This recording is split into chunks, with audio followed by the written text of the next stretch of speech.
اعوذ باللہ من الشیطان اللعین الرجیم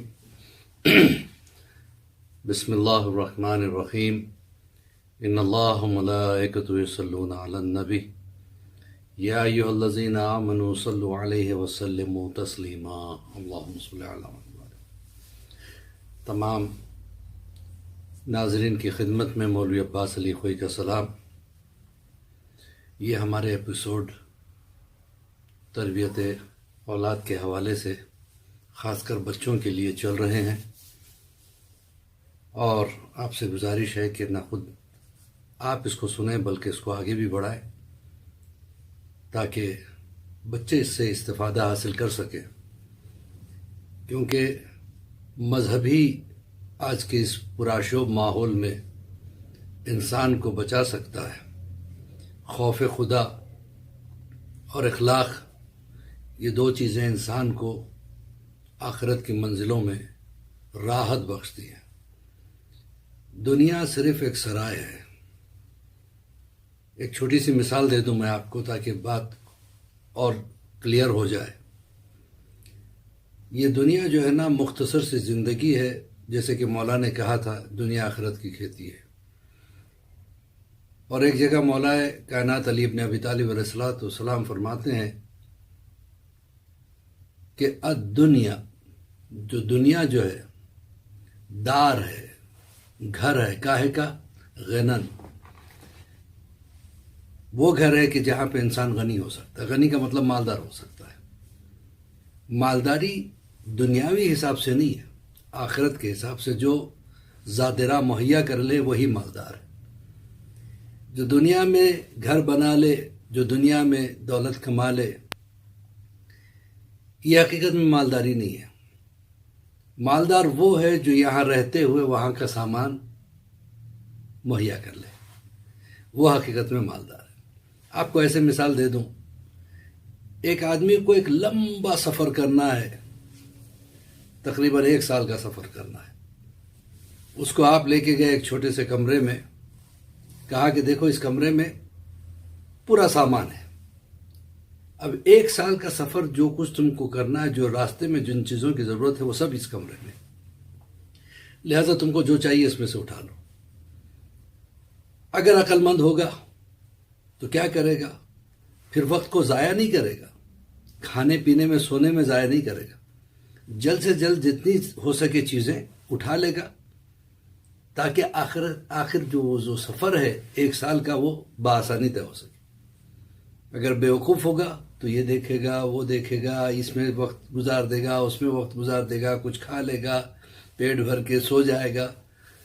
اسی طریقے سے دنیا جو ہے کوئی نہیں کہہ سکتا کب موت آ جائے، لہذا مذہب کا علم ہونا ضروری ہے۔ اسی چیز کو اپنا ویژن بنا کے ہم جو ہے نا اس چینل کو لے کے چلے ہیں، اور اس میں اصول دین اور فروع دین پر گفتگو ہو چکی۔ اس کے بعد انبیاء کا سلسلہ چل رہا ہے۔ ابھی فی الحال یہ اردو کی کلاسز ہیں، اردو کے درس چل رہے ہیں۔ آج درس نمبر 38 ہے۔ انبیاء میں جناب یوسف کا ذکر ہو رہا تھا۔ جناب یوسف یہ وہ نبی ہے جو جناب یعقوب کے فرزند تھے، اور انہوں نے تقریباً 120 سال کی عمر پائی، اور جب یہ 20 سال کے جب تھے تو انہیں حکومت مل گئی تھی۔ 90 سال انہوں نے حکومت کی تھی۔ یہ بیسک چیز ہے جو ہمیں جاننا ضروری ہے جناب یوسف کے بارے میں۔ اچھا، پچھلے کلاس میں گفتگو یہاں تک پہنچی تھی کہ حسد بڑی بری بلا ہے، بھائی اور بھائی میں دشمنی لا لیتی ہے۔ بھائیوں نے جناب یوسف کو، جو سگے بھائی تھے وہ بنیامین تھے، باقی جو ہے وہ سوتیلے بھائی تھے، دوسری ماؤں سے تھے۔ انہوں نے کیا کیا؟ صرف حسد اس بات کا تھا کہ یوسف کو باپ اتنا چاہتے کیوں، حالانکہ جناب یعقوب کی محبت جناب یوسف سے ان کی کوالٹیز کی وجہ سے تھی۔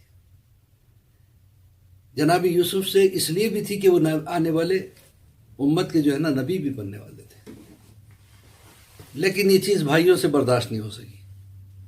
ہوتا ہے، اکثر لوگ دیکھتے ہیں آفیسز میں بھی ہوتا ہے. اگر آپ کی قربت آپ کے باس سے قریب ہے تو لوگ حسد کرنے لگتے ہیں، اور اس حسد کی آگ میں کچھ نہ کچھ ایسا بگاڑنے کی کوشش کرتے ہیں. لیکن جسے اللہ عزت دینا چاہتا ہے اس کی عزت کوئی چھین نہیں سکتا. لہذا حسد جیسی بلا سے دور رہیے گا. حسد بڑی بری بلا ہے، سگے خون کو بھی جو ہے نا دور کر دیتی ہے. وہ گھر جو جنت کا ایک آنگن نظر آتا ہو، جہاں حسد پیدا ہو جاتا ہے وہی جہنم بن جاتا ہے. تو بھائیوں نے اٹھا کے ان کو ایک اندھیرے کنویں میں ڈال دیا. یہ ایسے غیر معروف راستے پہ تھا جدھر سے زیادہ تر قافلے گزرتے نہیں تھے. کبھی کبھی کوئی قافلہ گزر گیا. انہوں نے یہ سوچا کہ ان کو ہم پانی میں ڈال دیں گے اور جناب یوسف وہاں پہ ختم ہو جائے گے. لیکن جسے اللہ عزت دینا چاہے، انہوں نے تو گہرائی میں ڈال دیا. اور جب جناب یوسف پانی کی طرف بڑھ رہے تھے تب اللہ نے ملک کو بھیجا. جبرائیل نے آ کے جناب یوسف کو سہارا دیا، ایک پتھر پہ بٹھا دیا، اور جناب یوسف وہاں پہ بیٹھ کے اپنے والد کو یاد کر کے رونے لگے. اس کے بعد اللہ کو یاد کیا، اللہ کی عبادت میں مصروف ہو گئے. جو ہوگا دیکھا جائے گا. ساری رات عبادت کرتے رہے. جب صبح کا وقت آیا تھوڑی دیر کے لیے، یہ وہ وقت ہے جہاں پہ انسان کو چاہے ساری رات آدمی جاگتا رہے، لیکن صبح کا وقت جب آتا ہے اس وقت نیند کا غلبہ ہوتا ہے، اور وہی امتحان کا وقت ہوتا ہے. اکثر نماز کو اٹھنے کے لیے انسان بے چین رہتا ہے، لیکن جب الارم بھی رکھ کے سوتا ہے، جسے عادت نہیں اس کی بات کر رہا ہوں، جسے عادت ہے وہ تو اٹھ ہی جاتا ہے. الارم رکھتا ہے، الارم کو بند کر دیتا ہے، پھر سو جاتا ہے، بند کر دیتا ہے، پھر سو جاتا ہے. وہی امتحان کا وقت. تھوڑی سی ان کو راحت محسوس ہوئی جناب یوسف کو. پھر اس کے بعد پھر احساس ہوا کہ یہ عبادت کا وقت ہے. انہوں نے وہ وقت عبادت میں گزارا. اتفاق سے ادھر سے ایک قافلہ گزر رہا تھا. مالک ابن دعبر کا قافلہ گزر رہا تھا.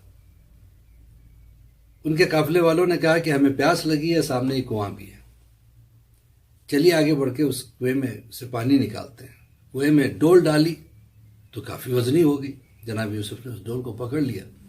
اب وہ ڈول اوپر کھینچی گئی تو دیکھا کہ حسین و جمیل ایک نوجوان بچہ جو ہے، نوخیز بچہ اس میں موجود ہے. پوچھا کہ تم جن ہو یا انسان ہو؟ کہ میں انسان ہوں. کہ کون ہو تم؟ تو جناب یوسف نے اپنے بارے میں بتایا کہ اس طریقے سے میرے بھائیوں نے مجھے ڈال دیا تھا. بہرحال وہ قافلے والے جو ہے ان کو لے کے چلے. مختصر کر رہا ہوں میں، زیادہ ڈیٹیل میں نہیں جا رہا ہوں. لے جانے کے بعد مصر کے بازار میں جناب یوسف کو بیچنے کے لیے رکھا. اب یہاں پہ چل کے ہم اس چیز کو روکتے ہیں کیونکہ ہمارا وقت وہی ہوتا ہے، زیادہ سے زیادہ 8 ساڑھے 8 9 منٹ کا وقت ہوتا ہے جس میں ہم اپنے لیسن کو ختم کرتے ہیں. اگلے لیسن میں ہم گفتگو کریں گے کس طریقے سے جناب یوسف کو بیچا گیا اور کیسے جناب یوسف کو جو ہے اللہ نے حکومت دی، اور انشاءاللہ اس کو آگے بڑھیں گے. بس ہم دعا گو کہ پروردگار ہماری اور آپ کی اس نوکری کو قبول کرے، اور آپ اس کو زیادہ سے زیادہ آگے بڑھانے کی کوشش کیجیے گا. آج چونکہ گفتگو زیادہ ہو نہیں پائی، دوسری باتوں میں تھوڑا سا وقت نکل گیا، لیکن وہ بھی ضروری تھی. اسی کے ساتھ مولوی عباس علی خوئی کا سلام قبول کیجیے. پروردگارہ ہمارے گناہوں کو معاف کرے، امام کے ظہور میں تعجیل عطا فرمائے، اور ہم سب کو امام کے چاہنے والوں میں شمار فرمائے. فقط والسلام ورحمۃ اللہ وبرکاتہ.